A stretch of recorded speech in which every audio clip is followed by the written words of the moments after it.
Ellis, and it's a privilege and an honor to share with you from the south of Belize, from Paine, Punta Gorda, the Dabuyeba in Barranco, which is where I get my strength and knowledge for sharing today. I am the daughter of Godsman Celestino Ellis and Ethel Ellis, and I stand on the shoulders of those ancestors who have come long before me.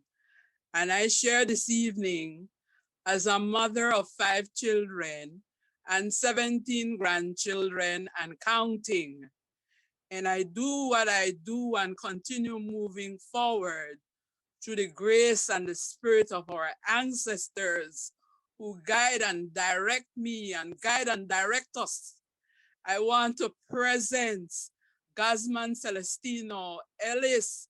I want to present Regina Martinez, who was one of the movers and shakers and organizers of women in Belize, and also a mother of 14 children and several grandchildren.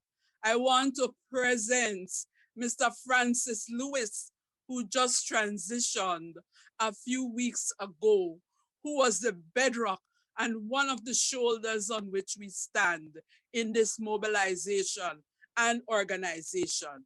I want to present all my brothers and my sisters, and especially Zoila Ellis Brown, who stays there in Urume, my sister. I love all of them. It would not be possible for me to share this evening without the love, the support, the encouragement, the dynamism, and the guidance of these people. And my team this evening, Rachel and Joel, Dr. Joel Wainright, are part of this process, of this journey, of which the spirit of the theme is building bridges and making connections, the basis on which our ancestors cleared the path and moved in uncharted waters to make it possible. So the clarion call for me and for us in this celebration of UNESCO is to make the intangible tangible. And therefore the sharing of the Sandy Beach experience is based on making the tangible to inspire not only women in Belize or women in the Caribbean, but women and people in the world to stand up and take the rightful position of who we are and what we have to offer as a gift to humanity. So I will invite Rachel at this point to share some slides. This is not just a story about women who are the first women's cooperative in Belize. This is our story, your story, my story of how in the midst of adversity and genocide, we have overcome and we are overcoming and we will continue to overcome. So Rachel, I would like to invite you. Rachel is a student, as you heard, we've been working together along with Dr. Joel in capturing the story, because it's in understanding the essence of the story that we will get direction on the way forward. Rachel, please share our slides and what we've put together. And then once you complete, then I will summarize and ask Dr. Joel if he has any comments, and we will invite questions, because the strength of Garifuna Duo is inclusiveness and interaction. So I'm not here to make a speech, but to really charge all of us to move forward as a gift to humanity in a tangible way. All right, thank you so much for those introductory remarks. And now I will be sharing some slides with you all to present on a paper which has been the result of the work of all three of these co-authors. And I'll be giving the presentation. And I am going to turn off my video, unfortunately, because my internet connection is just not quite strong enough. So, yes, we are presenting on the cultural politics of Garifuna heritage through a case study of Sandy Beach in Hopkins, Belize. When UNESCO designated Garifuna language, dance, and music as intangible cultural heritage of humanity in 2001, it formally recognized what most people already knew, that the culture and history of the Garifuna are unique, important, and worthy of recognition and preservation efforts. Yet, the preservation of cultural heritage raises some complex social and political questions.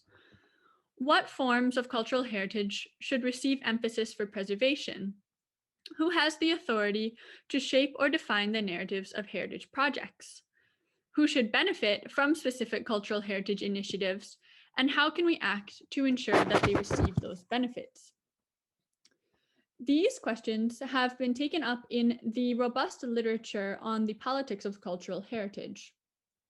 For instance, the authors Tammy Blumenfield and Christiana Panella both problematize the oversimplification of cultural heritage as strictly the physical outputs of a culture. For instance, the food, outfit, and artifacts. Instead, as the author Laura Jane Smith argues, physical sites and artifacts can serve as tangible representations that evoke the memory and recognition of the history and culture that created them.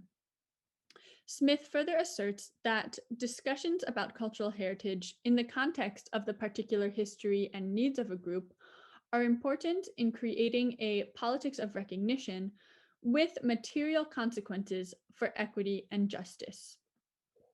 In our presentation, we aim to contribute to this discussion by fleshing out the politics governing both physical and intangible cultural heritage, using a case study from Belize, where these questions involve those living in Belize's Garifuna communities, Garifuna people living in Belize City or abroad, the role of the government, the role of gender and age, and more. So the Sandy Beach Women's Cooperative was first created in 1980 as the first women's cooperative in Belize. The women of the cooperative created the first restaurant and guest house in Hopkins Village. Their idea was to generate revenue for women in an equitable fashion by catering to tourists and visitors to Hopkins. Around the same time, the women's movement in Belize arose in part from the United Nations Decade for Women and from Belize's independence in 1981. Through the convergence of these two events, women in Belize began to realize that women's issues should no longer be submerged by the question of national liberation. The women's movement in Belize began in earnest following the 1983 International Women's Day celebration, where people from all walks of life organized in Belize City to draw attention to the difficulties they faced, their dreams, and their ambitions as women in Belize. The Garifuna people are no strangers to adversity, and Garifuna women have faced much of the trauma of assault and genocide, often by buffering men targeted by systematic violence.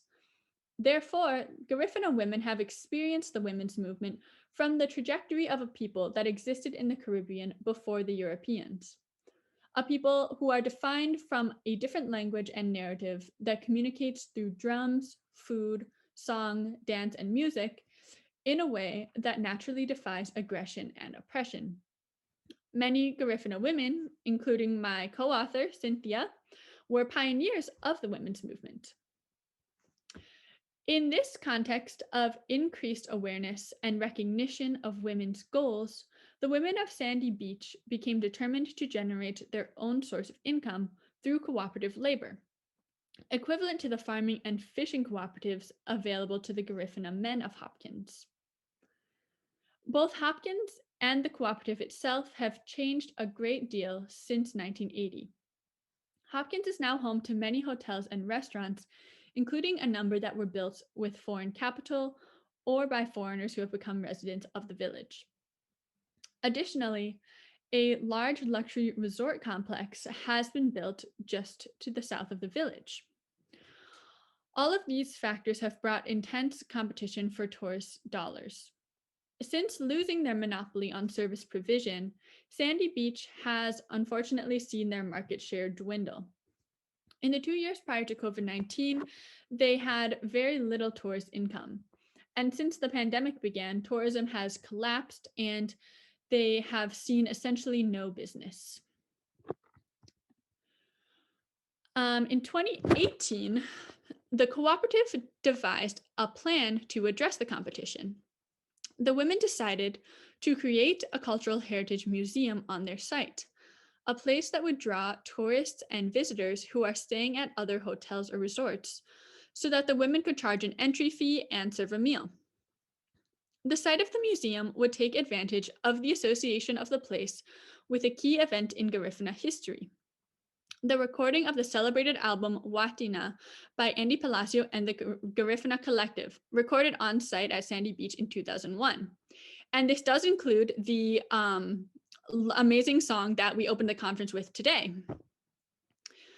The museum, which would be created in one of the buildings remaining from the time of the recording sessions, would feature different exhibits on Garifuna culture, demonstrations of Garifuna cooking, music, and so on. The museum is tentatively titled House of Watina and would therefore contribute to the historical memory of the Garifuna people, the community of Hopkins, as well as the historical importance of the cooperative, while raising funds for the women whose labors make it up. The three co-authors of this paper have all been involved in this process in different ways. Without going into too many details, suffice to say that none of us hold objective or neutral views on this topic. We all want to see the museum created. However, we would like to use this space to share some candid and critical self-reflections on the process of creating House of Watina at Sandy Beach. Our central claim is that the process of imagining and creating the museum raises contentious issues of cultural politics. For the scope of this paper, we will discuss two. First, we consider the politics of migration and tourism. And second, we look at the transnational character of Garifuna activism. The first contentious dynamic concerns labor power, migration, and tourism. Among the various social factors at play in Sandy Beach's museum project, one that stands out is generational. The Garifuna women who started Sandy Beach are today in their 60s and 70s. Young Garifuna women now have greater access to jobs domestically in the tourism industry, as well as opportunities to pursue higher education or other economic initiatives abroad. As we noted, competition has grown fast since the 1980s. When the cooperative was founded, it was one of the only ways for Garifuna women in the area to generate their own income. By the 2010s, multiple resorts, restaurants, hostels, and other tourism businesses offered employment to the Garifuna women from Hopkins. Most of these alternatives were able to promise higher or more regular pay than Sandy Beach could provide. Competition for labor in the tourism industry is not the only factor contributing to the difficulty that Sandy Beach, as well as a wider movement of Garifuna activism, faces in recruiting young members. Many young Belizeans, especially young Garifuna people, leave the country to attend university abroad or to seek out other economic opportunities. While some do return after receiving their education, many instead opt to send remittances to family members or maintain property locally so that they can come back and visit. Sandy Beach's members believe the museum could help the cooperative attract new members. A successful museum could generate more tourist traffic to help Sandy Beach pay more competitive wages, allowing the cooperative to hire looking for employment related to Garifuna heritage. Additionally, it will allow Garifuna people in the community to benefit from the economic value of Garifuna culture rather than the resort owners. Of course, even with a successful museum, Sandy Beach will still face the difficulties of a globalized resort-centered tourism economy. The next dynamic that we looked at is the role of local and transnational actors. The transnational nature of the Garifuna Nation plays an important role in the support and recognition of Sandy Beach's museum project. Many members of the Garifuna diaspora feel strongly about maintaining what Dr. Joseph Palacio calls the nation across borders by remaining connected to Garifuna culture and ancestral lands in Central America. At the same time, Garifuna people residing locally also have immediate concerns about land access, living conditions, and local politics. This creates a difference in priorities between those Garifuna who are still situated in Central America on the Garifuna ancestral lands, such as Sandy Beach, and those who no longer reside in the area, though they may still have local family members or property. Sandy Beach's museum creation project has generated support from both international and local actors, including both Garifuna and non-Garifuna people. However, here we focus mainly on the role of the transnational Garifuna community and the potential benefits and challenges this relationship presents. The international Garifuna community undoubtedly bears a role in the sustenance of Garifuna cultural heritage at home through their financial resources and organizing capacity. Through the organizing efforts of the international Garifuna community, Sandy Beach has gained a platform for recognition for their work. Recently, the president of Sandy Beach spoke about their work as a cooperative at the Garifuna Nation Conference in November on women's issues. This international network has expressed support for the museum project as it serves their larger goal of increased recognition of Garifuna cultural heritage within Belize.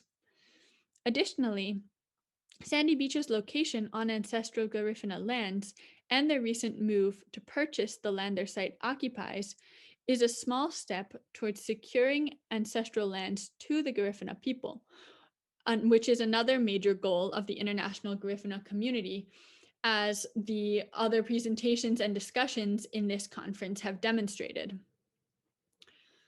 The organizing capacity and financial resources of this international network are potentially useful to Sandy Beach's museum project, as well as to other local efforts at preserving Garifuna history. So far, the funding secured for this project has come mainly from the US-based organization Self-Development of the People, and this grant was acquired with assistance from the co-authors of this paper, as well as the cooperative department in the government of Belize. While the international connections undoubtedly provide benefits to Sandy Beach, there is also reason for the women to remain cautious in order to ensure that their goals for themselves and for the future of the cooperative remain the priority, rather than the broader goals of cultural recognition and land sovereignty. The role that women of Sandy Beach play for the transnational Garifuna community is somewhat less tangible. Connections to local organizations like Sandy Beach are necessary to ground international appeals to Garifuna activism around land rights and cultural recognition. Sandy Beach provides a focal point for Garifuna activism. Their museum contributes to the goal of building a transnational movement of Garifuna people. However, in order for this relationship to succeed, the International Garifuna Network needs to devote a significant effort into strengthening their connections with local actors. The COVID-19 pandemic further complicates the situation as international and local travel have been severely reduced. There are numerous Garifuna groups that claim to represent the Garifuna nationally and internationally. Yet, in places like Hopkins, the rootedness of these organizations in the community tends to be thin. The challenge in attempting to build a Garifuna movement without the mutual commitment of both local and international actors is that increased recognition and other achievements of the international community will not translate into material benefits for Garifuna people living in Belize.